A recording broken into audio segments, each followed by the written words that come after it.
हमला आतंकी हमले की जम्मू कश्मीर के सीएम ने निंदा की है। उनकी पहली प्रतिक्रिया, सरकार के तरफ से पहली प्रतिक्रिया, हमला करने वालों की निंदा। यहां पर उमर अब्दुल्ला कर रहे हैं, हमला करने वालों को छोड़ा नहीं जाएगा। उमर अब्दुल्ला कह रहे हैं, जम्मू कश्मीर के मुख्यमंत्री, मैं जल्द श्रीनगर जा रहा हूं, उमर अब्दुल्ला वहां पर कह रहे हैं। और उसके बाद उनका कहना है कि जो हमला करने वाले हैं, आतंकी हमले की सीएम ने निंदा की है और उन पर कार्रवाई की जाएगी। थोड़ी देर पहले हमने देखा कि लेफ्टिनेंट गवर्नर मनोज सिन्हा की भी प्रतिक्रिया यहां पर आई थी। अशरफ वानी, मुख्यमंत्री कह रहे हैं हमला करने वालों को छोड़ा नहीं जाएगा। इससे पहले भी एनआईए का कोम्बिंग ऑपरेशन हो चुका था जनवरी 2025 में, जब वहां पर बाहर से आए हुए लोगों को मार दिया गया था।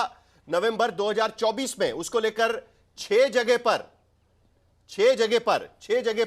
वहां पर सर्च ऑपरेशन भी किया गया था सरकार की तरफ से। रविंद्र राणा हमारे साथ जुड़ चुके हैं भारतीय जनता पार्टी की तरफ से, लेकिन उससे पहले अशरफ वानी, जल्दी से बताइए, उमर अब्दुल्ला कह रहे हैं हमला करने वालों को छोड़ा नहीं जाएगा।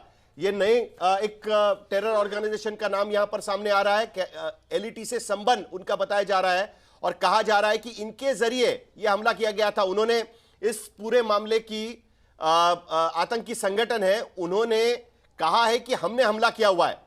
इसके पीछे रेजिस्टेंस फोर्स यानी टीआरएफ, द रेजिस्टेंस फोर्स, इन्होंने हमला किया हुआ है, उन्होंने जिम्मेदारी ली है इस पूरे हमले की। अशरफ। बिल्कुल साहिल, जो दरअसल मुख्यमंत्री ने जिस अंदाज से इस आतंकी हमले की कड़ी निंदा की है वो वाजिब भी था, क्योंकि कहीं ना कहीं उनकी सरकार पर भी चोट है। यहाँ पर वो लगातार पिछले दिनों जब गृह मंत्री जम्मू कश्मीर के दौरे पर आए थे तो उमर अब्दुल्ला ने उनके साथ मुलाकात की थी। उन्होंने कहा था कि अब जम्मू कश्मीर में हालात पूरी तरह से सामान्य हो गए हैं, अब स्टेटहुड जो है जम्मू कश्मीर को बहुत जल्द मिलना चाहिए। रिकॉर्ड तादाद में पर्यटक पहुँच रहे हैं, जो कि एक हकीकत भी है। और माना जा रहा है सुरक्षा जानकारों के अनुसार कि कहीं ना कहीं पाकिस्तान कश्मीर में सुधर रहे हालात से हो सकता है तिलमिलाया हो, और यही कारण है कि सीमा पार से उन आतंकियों को ये निर्देश मिला कि वो पर्यटकों को निशाना बनाएं और पर्यटकों पर यह आतंकी हमला हुआ है। ये सिर्फ पर्यटकों पर आतंकी हमला ही नहीं हुआ है, बल्कि कहीं ना कहीं जम्मू कश्मीर के विकास पर भी हमला हुआ है। जम्मू कश्मीर की जो यहाँ के हालात सुधर रहे थे उन पर भी हमला है। जैसे अभी हमारे जो साथी हैं आरिफ बलोच, वो पहलगाम से कह रहे थे कि पहलगाम संधू भी हमारे साथ में है। रविंद्र राणा के पास जाने के पहले, कमलजीत संधू, क्या आपके सोर्सेस बता रहे हैं कि इस हमले के पीछे द रेजिस्टेंस फोर्स ने इसकी जिम्मेदारी ली है, टीआरएफ का हाथ माना जा रहा है, लेकिन इस तरीके का हमला होना, 2 से 3 टेररिस्ट बताए जा रहे हैं कि वो छुपे हुए हो सकते हैं, लेकिन किस तरीके से हम देख सकते हैं कि क्योंकि अभी वहां पर सेना के अधिकारी वहां पर पहुंचेंगे, सेना कोम्बिंग ऑपरेशन भी वहां पर कर सकेगी, लेकिन कुल मिलाकर कितना सीरियस माना जाए इस पूरे मामले को और क्या प्रिकॉशंस लिए जा रहे हैं, आपकी जानकारी क्या है?